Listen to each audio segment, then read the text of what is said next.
The love bombing stage is one of the most dangerous and insidious phases of the narcissistic relationship. In this video, I'm going to go into detail about what love bombing can look like and how you can watch out for the signs so that you don't fall victim to this trap that narcissists lay for people. Welcome to Looking Behind the Mirror, where we explore narcissism and take our lives back as we make sense out of nonsense. As a quick disclaimer, everything I say is based on my opinions and my personal experiences. I'm not a professional, and if you're really struggling, I encourage you to seek professional help. I am providing links below for you. When we think of love bombing, I think a lot of us have kind of a stereotypical idea in our head of what it looks like. Being inundated with text messages and attention and flowers and gifts and extreme flattery and just being overwhelmed with someone that seems extremely enthralled with us. But it doesn't always look quite this way, at least not the way that I look at it. I know even in the numerous experiences I've had with narcissists, I've never really been love bombed like that. I've never really experienced that, but I do know that I definitely fell prey to more subtle forms of love bombing, and that's part of what I want to talk about in this video. Love bombing is really any insincere forms of affection or attention or flattery that is meant to manipulate the person that's receiving it. Love bombing is done with the intention of getting a specific result from it, of exploiting somebody's weaknesses, of controlling somebody else. Love bombing is not what it appears to be on the surface, and it is designed to fool the person that's being love bombed. If someone is particularly vulnerable and maybe they're extremely lonely, a narcissist doesn't have to try quite as hard. They don't have to send constant text messages and flood this person with gifts and flattery. Maybe all they have to do is just pay attention to this person and say a few nice things and spend some time with this person. And if this person's particularly vulnerable and lonely, that might be all it takes to wrap this person around your finger, or for the narcissist to wrap that person around his or her finger. So in a case like that, there's no reason for a narcissist to put in any more effort than they have to in order to achieve their goals, in order to gain control of a vulnerable person. So in a case like that, love bombing might be very subtle. It might just be a smile that's actually insincere, or maybe some words of affection that the person doesn't really mean. I also want to talk about the fact that not all narcissists are fully conscious of what they're doing.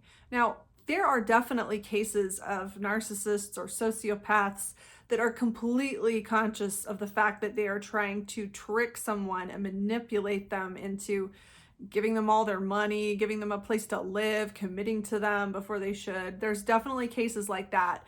But I really believe that most narcissists are not fully conscious of what they're doing, not completely understanding that what they're doing is exploitation and that it's based on lies. Narcissists are so caught up in their own world and in their own emotional needs, they don't really stop to think about what anything means to anybody else, and they really don't care about any of that.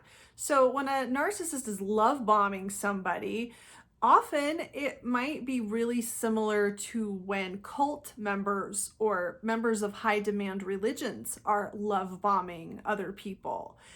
In that respect, when a member of a high demand religion or a cult is love bombing people in an attempt to recruit them, they are being insincere, but they're not fully conscious, or they're at least not thinking about the insincerity in it, because they really think that the ends justify the means. A cult member that's love bombing somebody is doing it because they believe that there's going to be some reward to it, or they've been promised some kind of reward, probably some kind of spiritual reward for recruiting other people into the cult. And B, they are doing it in order to help themselves convince themselves that the cult or whatever group they're part of is actually what it pretends to be. If I'm in a cult and I am somehow able to convince 10 other people to join and believe in my cult, that makes it easier for me to believe in it. If all these other people think it's true, it must be true. And that just takes a lot of pressure off me and helps me ignore some of my cognitive dissonance. And that's really similar to what a narcissist is doing when he or she is love bombing someone. They're really in it for themselves. They're so wrapped up in their own beliefs and what they need to believe that the ends seem to justify the means. If they can convince you to act as if they are the most amazing person that ever lived, that you're just absolutely enthralled with them, it makes it easier for them to believe that they are the center of the universe, that they are the most amazing human being that ever existed, that they are the only person that matters. If they can convince somebody else to treat them that way, it makes it easier for them to believe it themselves. So narcissists that aren't fully conscious of what they're doing may be love bombing people just to perpetuate their own self-serving fantasy. And of course, with no regard to how it hurts other people. Love bombing, because it is insincere and contrived, is not sustainable. Just like in the example I gave of the cult, when cult members are able to love bomb people into joining the cult, people that have experienced that will always tell you that as soon as they joined, or maybe 6 months down the road, they noticed that these neighbors or these friends or this community that seemed to love and care about them so much really cooled off quite a bit, really didn't seem as interested in them as soon as, life resumed after the honeymoon phase. This is what happens with narcissists. Insincere affection, attention, friendship is not sustainable. It takes too much energy because it's not coming from anywhere sincere. So I think a common question that people might wonder is, if the narcissist was love bombing me in the beginning of the relationship, if they were going to all this trouble to try to be so nice and so flattering or whatever, why can't they just keep that up?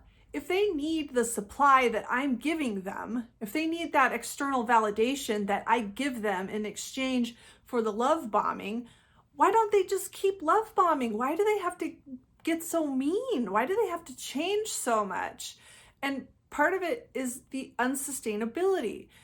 You're helping a narcissist convince him or herself that they are the greatest thing that ever lived. If they love bomb you effectively, you will behave as if they are the greatest thing that ever happened to you.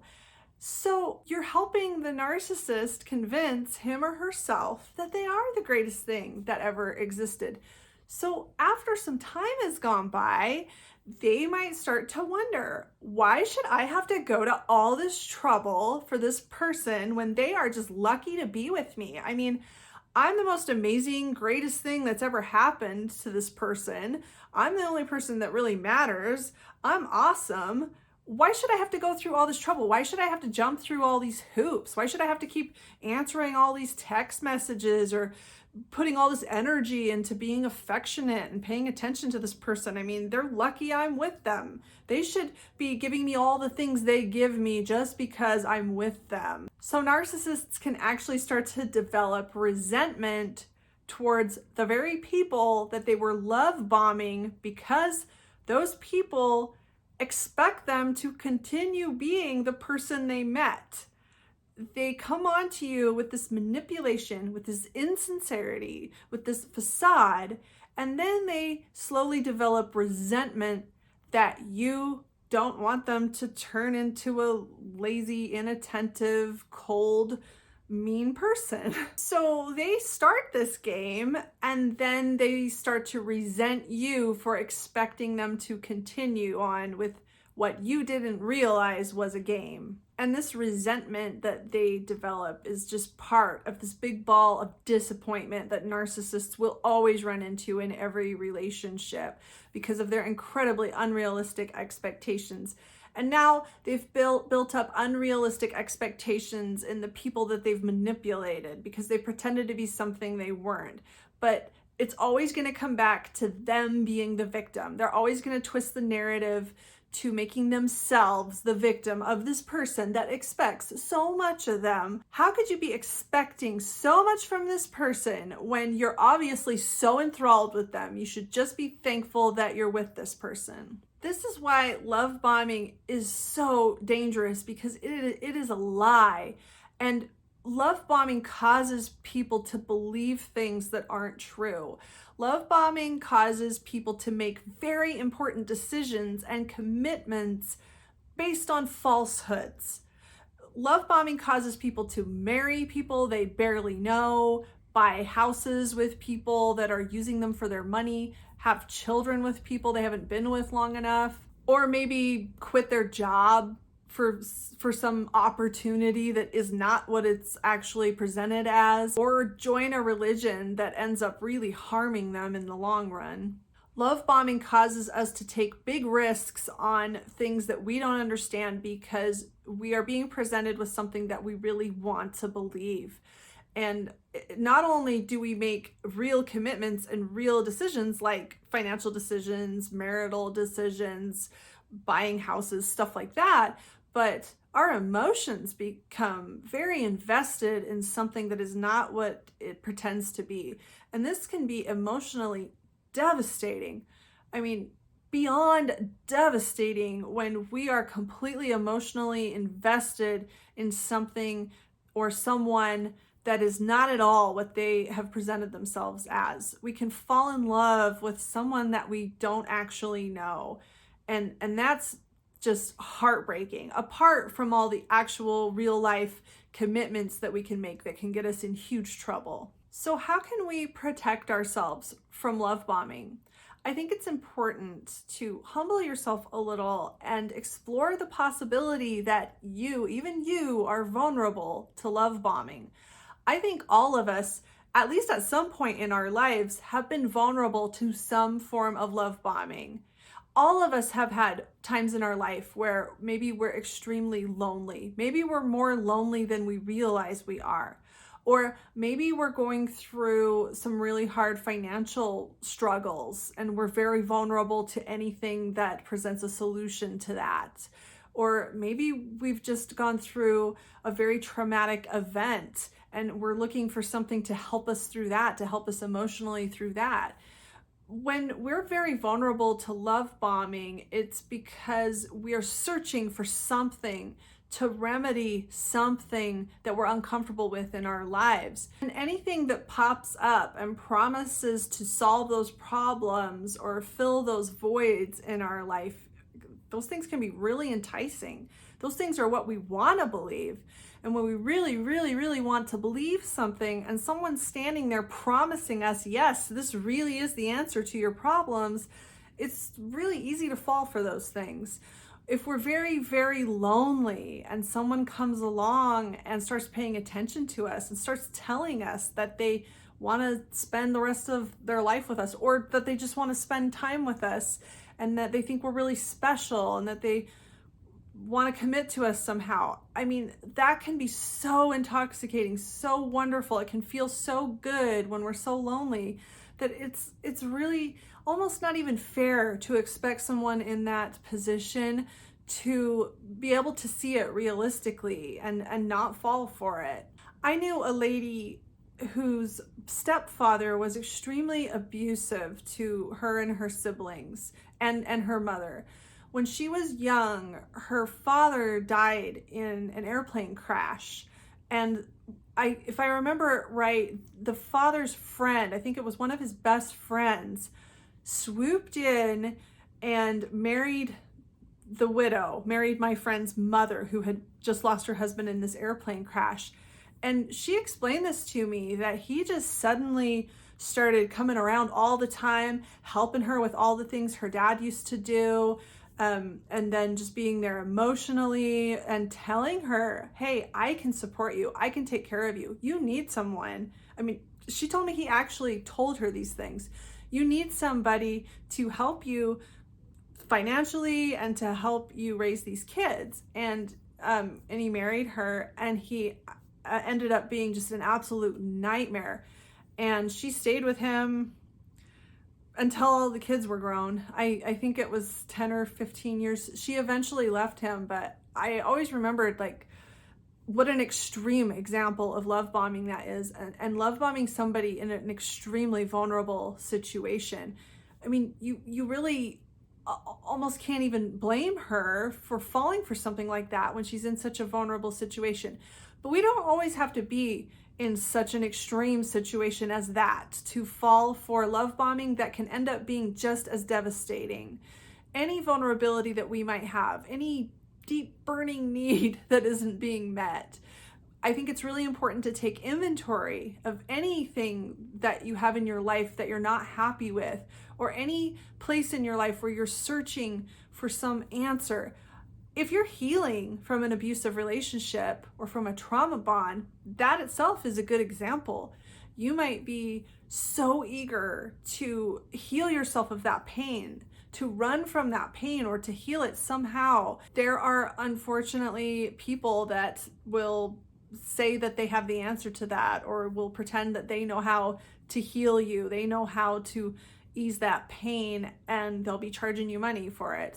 Or you might meet somebody that seems to be the person that can heal this pain that you're in, or replace the person you've lost, and you might be too vulnerable to be able to realistically evaluate whether or not that person is good for you, whether or not that's a healthy relationship or not. It's always easier to believe something that you really, really want to believe. So I guess if I have any advice, it's if you run across any person, group, program, seminar, method of anything, books that you really, really get excited about and you really, really want to believe in, stop and take a step back and think about how realistic your expectations really are with whatever this thing is, or whoever this person is. If you feel too strong of a need for whatever this person, place, or thing is promising to give you, you are vulnerable. And I think it could be really helpful before it's too late, before you're too emotionally invested in whatever this is, or you've spent too much time or money on it. I think it's helpful to step back and take a realistic inventory of what you're actually looking at. After healing from abuse and healing the loneliness and all the reasons that I was vulnerable to narcissists, that narcissists knew what to say and how to treat me in order to make me willing to be totally manipulated and controlled by them. After I healed these things and understood them and faced them, now if somebody came along in my life and started paying a little too much attention to me, started saying things that didn't quite make sense, or acting like they loved me or were enthralled with me, or started giving me compliments over things that they really couldn't know, like telling me how smart I am when they just met me, or telling me what a great personality I have when they just met me, things like that really would turn me off now. Whereas before, if done well, I would be really vulnerable too. But I don't have this burning need to believe that somebody is paying attention to me for good reason. I don't need that anymore. So I'm able to look at things more realistically. When you're still in a vulnerable stage of your life, or when you enter a new vulnerable stage of your life, it really pays to take your time, to not rush into anything, to really make people earn your trust, show you that what they say or do or how they act is genuine over time. Healthy relationships don't spring up overnight. It takes time to get to know somebody. That goes both ways. It takes time for you to get to know anyone enough to know that you can trust that person. And it takes time for anyone to know that you're worth lavishing with gifts or compliments or flattery. Anybody that's suddenly spending an enormous amount of time on you and money and compliments, and they don't really know you that well, that's a huge red flag, because they haven't taken time to get to know you. I mean, I'm sure you really are an amazing, awesome person that deserves all of that love and attention, right? But they don't know that. They just met you. So that should be a huge red flag. It takes time to develop healthy relationships. It takes time to earn trust, and that goes both ways. Love bombing is really easy to fall for when we're being presented with the things that we really, really need in our lives at whatever time that is in our lives. But groups and people that love bomb others will almost always end up taking far more than they give. I hope this helps. If you like this video, give it a thumbs up and comment below any ideas you have for me for future videos. And don't forget to subscribe to my channel if you like this video and would like to see more like it in the future. Until next time, thanks. Bye.